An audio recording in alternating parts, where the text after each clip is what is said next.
Inshallah. So along the way, you started your journey in giving khutbah. So how did move from that stage to this transition?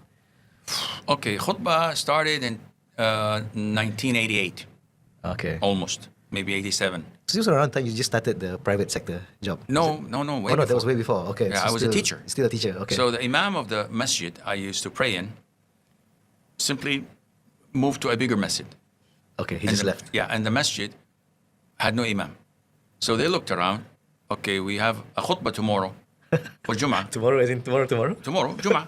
Subhanallah. Oh, who'll deliver it? Nobody's there. So they looked around and they saw me. Being a teacher, having the ability to meet the students and address them, which is to them a big problem. Addressing the people is Not easy. horrifying. A lot of the people go to the pulpit and say, Inna alhamdulillah, and they faint. It's so terrifying for a lot of the people. Wow. To me, because I was a teacher, Just it go was, up and it's talk. okay. Oh, So they mashallah. said, Sheikh Asim, I wasn't a sheikh at the time, but I had little small beard, and he just growing it. But I started acquiring knowledge for 2.5 or 3 years. Okay, so you Every already day. started Yes. learning at that point of Yeah, time. yeah. Oh, But I okay. never engaged in any public speaking or Okay. addressing the masses. Or So it's more of a private learning Yes. throughout the years. Ah. So I said, okay. I worked for 4 or 5 hours, wrote a 15 minutes or 20 minutes khutbah, delivered it. So again, so you spent about 4 or 5 hours to compose that 15-minute khutbah. Yeah, that's the norm. MashaAllah, I like this point, Sheikh, because I think people don't see this side of things. People think like you go on stage, like you go improv, but actually there's a lot of time invested to prepare. No. There's a lot of time. MashaAllah. You have to open so many books. Even in my classes, when I give classes of a dars in the masjid, for example, Yeah. it takes me hours and like 11, 12 volumes of different books collected, and I take notes and just to deliver the 20 minutes Wow. lecture. MashaAllah. So, and this gives me a lot of knowledge because you research a point Yeah. in collecting here and there, Yeah. and then you deliver a point that people take for granted. But I've collected so much more knowledge. You gain more than them. I didn't know MashaAllah. that the hadith was weak. Okay, now I know. okay. Okay, I didn't know that the fiqh issue of this and that, so now I know. Nice. So with the grace of Allah, I delivered the khutbah, and people were happy. Come again. Come again. I said, okay. And I kept on doing this, and then they said, okay, we want to appoint you as a regular imam. Okay. And I assumed that position almost for 37 years with the grace of Allah. 37 years. Non-stop. It seems like still running right now as we speak. No, it was 2 years ago that I was asked to retire. You were asked to retire. So okay. I retired, alhamdulillah. Okay, mashallah. And between you and me, it sort of felt sad, but felt good. Because now I'm a free bird. Of course, alhamdulillah, with the grace of Allah, I didn't charge for my imama or my khutbah. So I did not have a salary, or I was not compensated or paid anything. I don't need it with the grace of Allah. Okay, So I was a freelancer or as a volunteer with the grace of Allah. MashaAllah. Sheikh, the interesting thing that you pointed out that you spend that much time to prepare the khutbah. I think Malaysians find this hard to relate because a lot of our khutbah, they already prepared the text. So they do that with the reason that they don't want people to speak, like left, right, center, and deviance and all these things. So every state has their own text. So even like I'm also told to give khutbah, I have to stick to the text. So in Saudi, typically masjids, they don't have, so No, everybody, alhamdulillah, so every alhamdulillah. imam has to compose and prepare their own. Yes, but lately, the past couple of years, they've instructed the masjids of a topic. So Okay. you have to abide by the topic. Okay. But you can navigate around it if you wish. Okay. With the grace of Allah. And this is part of the government's responsibility to channel how the religious directive and thinking should be focused. Instead of, and this is one of the ways of them saying that we would like to unify the ideas and the teachings. If used in a proper way, that could benefit immensely. If those who know what are the topics to be chosen, that would benefit huge time, big time. But if they are paper pushers and they just tell you, oh, write about floods in valleys. What does this have to do with Islam or with areas that have no floods or no valleys? Well, just Simon says, do that. That becomes a problem. So these topics do exist, these kind of... Everywhere. Yeah? Paper pushers are everywhere. Paper pushers. Unfortunately, they just get paid and they just want to get the job done. They don't care about the benefits and what gets the people closer to Allah, what improves the community and the society. They just care about numbers and oh, we did this, we did that. And that's unfortunate. SubhanAllah. So at this point of time, your role here was more of giving khutbah in Arabic to your local masjid. So you have not yet utilized that English skill in the da'wah portion yet at this point of time, right? Correct. That was until 2000, maybe, 2000. Before I joined the private sector, Right. I was requested by one of the da'is in Jeddah to fill in his place Oh. because he could not deliver a khutbah, Okay. a lecture for the expats. And I said to him, I've never done this in my life in English. He said, Sheikh, you speak English fluently. I said, yeah, but I don't know the terminologies of so many things. I can improvise in Arabic for a couple of hours without any problem. But when it comes to English, this is not my language. And I don't know what Jannah is, maybe what is istiqama, what is all of these. How would I fill in the blanks? He said, please. So I gave a lecture, and apparently people were liking it. Oh. So they kept on asking me, and then he promoted me to the Saudi television second channel. Oh.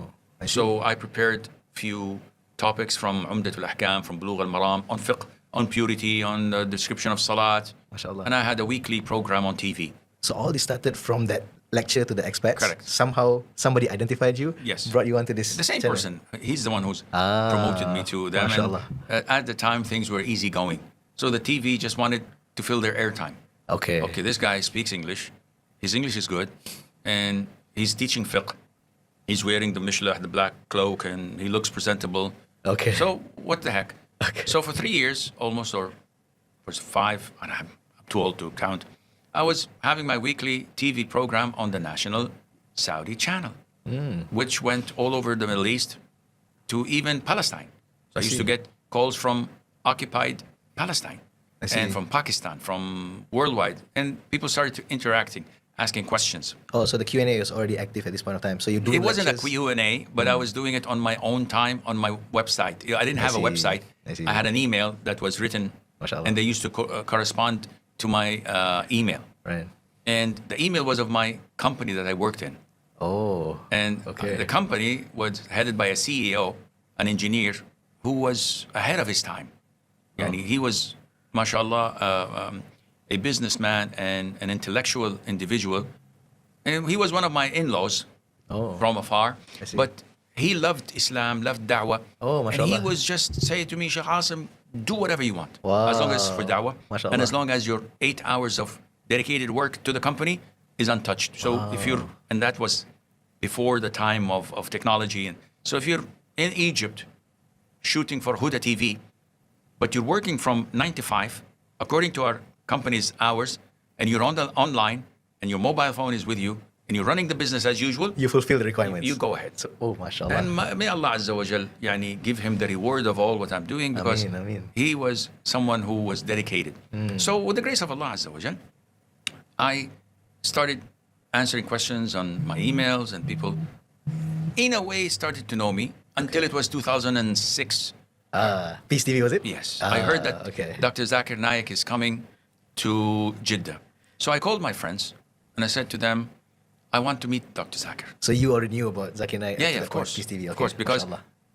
since 1990, I was involved a little bit in comparative religion. I see. I was, at one time, the driver of Ahmed Deedat. Oh, no way. So when he came to Jeddah Okay. to do a tour, I was the designated driver. Mashallah. And at the time, my brother had a Jaguar Vandenpla 12-cylinder. Okay. So it's a big car. So he's ready to receive a sheikh. Yeah, so I used to drive him in it, and he used to say, "Oh, big car for a big man like me." He used to enjoy it. Okay. So I used to take him around. I had many copies of the Bible at the time, studied them.